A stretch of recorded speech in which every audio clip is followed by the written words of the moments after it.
Hi, today we are here to tell you the story of the legacy of Tarquinius Priscus and Servius Tullius. We will have our kings walk you through their lives and why they were so important during their lifetime. Let's start with our first king. Hello, I am Lucius Tarquinius Priscus, also known as the Tarquin the Elder. I was ruling from 616 to 579 BCE. My life is a fascinating blend of legend and history reflecting the transformative early period of Rome's civilization. I was born in the Etruscan city of Tarquinii, modern-day Tarquinia. My original name was said to be Lucamo, and I was of noble Etruscan descent. According to legend, I left Tarquinii with my wife, Tanaquil, after facing prejudice due to my non-Etruscan ancestry. My father was an immigrant from Corinth, Greece, inspired by visions of greatness. Tanaquil persuaded me to move to Rome to seek better opportunities. Integration into Rome's society. In Rome I quickly gained favor due to my wealth, charisma, and support for King Ancus Marcius, who was the fourth king of Rome. I was eventually appointed as the king's trusted advisor. Upon the king, Ancus Marcius's death, the king had left his sons for me to take care of. I allegedly sent the king's sons away on a hunting trip and leveraged my popularity to secure the throne. I was then elected king by the Roman people, marking the first time non-Roman ascended to the throne. As king, I made significant contributions to Rome's growth and infrastructure. Military expansion. I waged successful wars against neighboring Latin and Sabine communities, expanding Roman territory and influence. Urban development. Commissioned the Cloaca Maxima, one of the world's earliest sewer systems, to drain the marshes around the Forum. Initiated the construction of the Circus Maximus, a large arena for public games and chariot races. Enhanced fortification, including building city walls and improving defense structures. I introduced Etruscan customs and religious practices, such as the use of the fasces, a bundle of rods symbolizing authority, which later became a symbol of Roman power. Now that we heard his story, I'll share with you the legacy and how his death took place. His assassination. Tarquinius' reign ended tragically when he was assassinated by the sons of Ancus Marcius, who sought to reclaim the throne. However, his wife, Tanaquil, cleverly maneuvered to ensure the succession of their son-in-law, Servius Tullius, as the next king. Impact. Lucius Tarquinius Priscus left a lasting legacy as a builder and reformer, laying the foundation for Rome's future growth. His story also underscores the blending of Roman and Etruscan cultures during this formative period.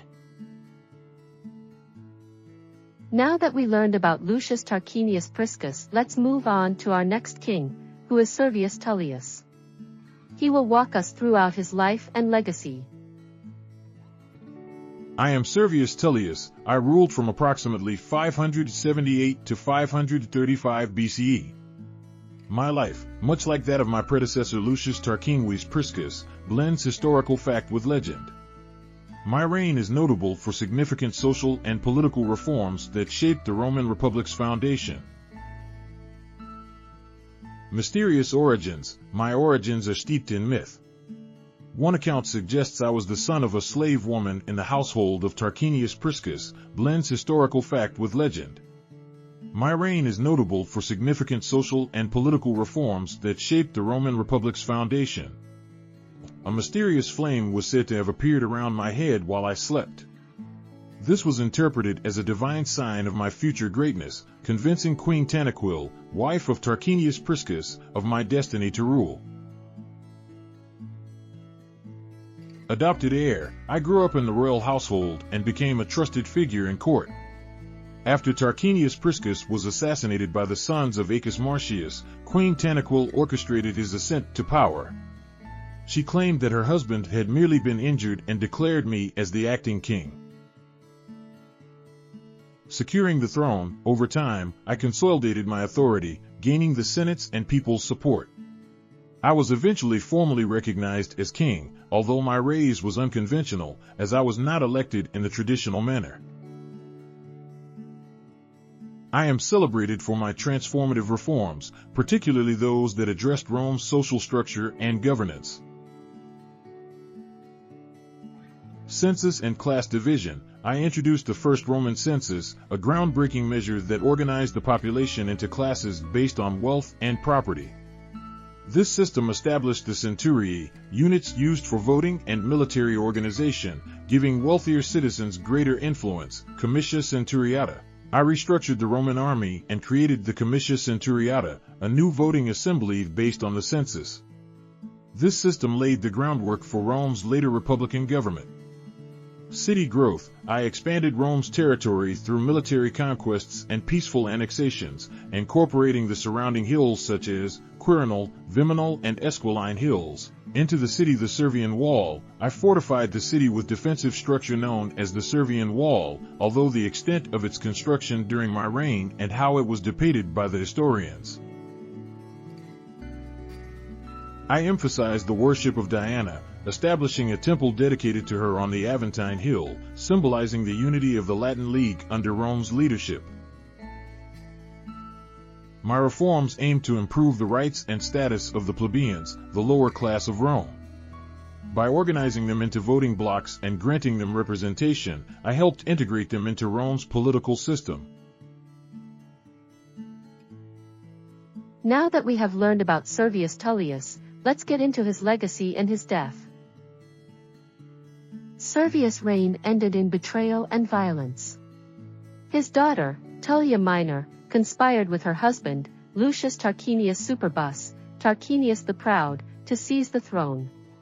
Tarquinius overthrew Servius in a coup, and according to legend, he personally killed Servius by throwing him down the steps of the Senate. Tullia drove her chariot over her father's body, earning her the nickname Tullia the Younger. Servius Tullius left an indelible mark on Roman governance and society.